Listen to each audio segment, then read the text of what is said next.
Partida de azi va fi oficiată de obligație de arbitru divizional, formată din arbitru A1, Robert Nistor, Câmpulon, Mușel.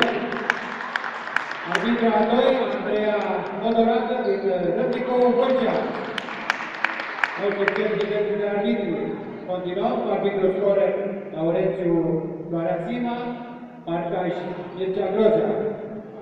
Verticală, doamna doctor Corina Boda. Director de concurs, domnul inginer Florin Moldovanu. Doamna profesor Carmen Todros. Antrenorul echipei CFS Lugoj va trimite terenul următorul sextet. Cu numărul 2, Denisa Jucu. Numărul 4, Bianca Măstroiu.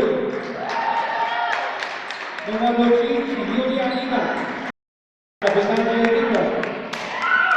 Numărul 8, Cristina Catrina. Numărul 9, Alexandra Pantiliu. Numărul 10, Andreea Ioniță. Și numărul echipei, Georgia Feriu.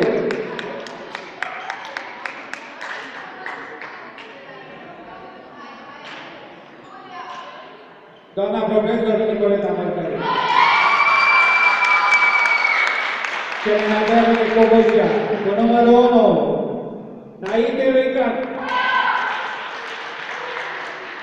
Numărul 6, Ștefania Pomană. Mana Moldovanu. Numărul 7, Elena Codova.